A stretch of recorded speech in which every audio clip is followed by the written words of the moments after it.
There are two reasons why I chose street photography as my preferred genre of photography.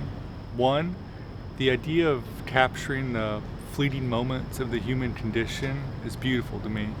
And two, I couldn't shoot portraits.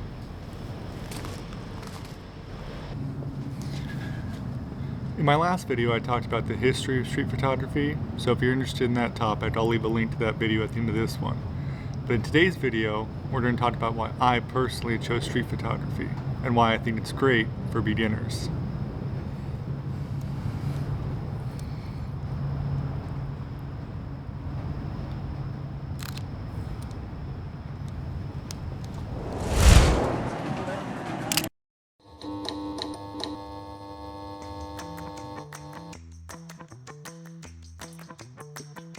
I'd like to start this video off by telling you what my definition of street photography is. Like most topics in today's world, the definition of street photography is highly debated, so why not throw my opinion out there? First, portrait photography done in public spaces is not street photography. It's still portrait photography. Two, street photography doesn't only need to happen in the street. I think street photography is synonymous with social documentary. So as long as you're capturing people living their lives, even if it's inside, it's still street photography. And three, as a social documentarian, I prefer to shoot scenes, not people.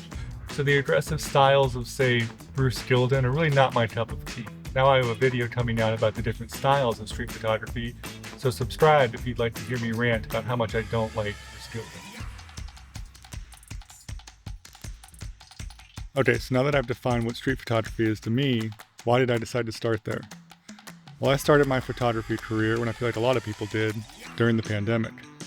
I bought my first camera, a Sony a6400, and learned everything I could about the science of photography, techniques, and styles. I dove headfirst into all of it. But once I felt knowledgeable enough to start shooting, we were in quarantine and social distancing. No one wanted to let someone else into their home and photograph them. So I did the next best thing and started walking around outside photographing things. It started just around the neighborhood, photographing birds and trees, and eventually I got fast enough to photograph people without them noticing. Street photography is daunting when you're first starting out, especially if you're an introvert like me. We all fear of angering people by pointing a camera in their face, and we don't want to start a commotion.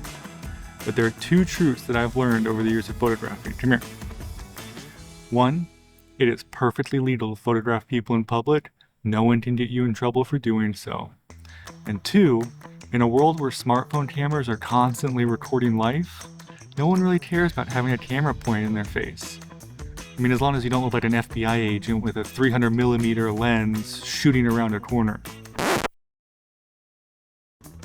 Don't do that.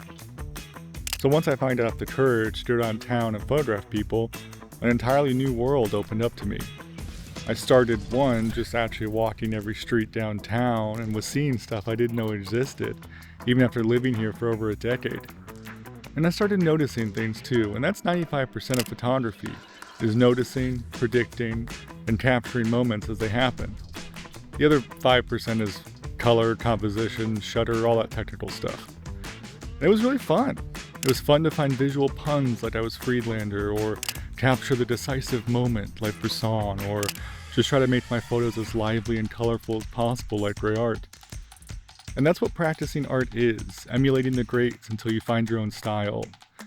And while I'm still working on finding my style, I have captured some really cool moments. And sure, not all of them are street photography, even by my own definition, but they're moments I captured by just observing, predicting, and capturing, the three lessons I learned from street photography. And I've also gotten in the habit of just always having my camera on me. I'm fine with being the person who always has their camera in their hand, even when they're just going to Target. Because you never know when a scene is going to present itself. But the best part of all of it was that it just got me outside. I work from home and I spend over 50% of my day sitting in my office. The only time I really leave the house is to go to the gym, unless I'm going to shoot. And then I'm out for hours just walking around. Actually, that's a really good point. If you're going to do street photography, be sure to buy comfortable shoes. So why do I think street photography is great for beginners? Well, it comes down to three things: accessibility, skills, and storytelling. Now the first one's kind of a no-brainer. To be a street photographer, you don't need a ton of gear, and you don't even really need good gear. You just need a single lens and a single camera, and you can go out and start shooting immediately. You don't need a special studio with special lights, all that stuff.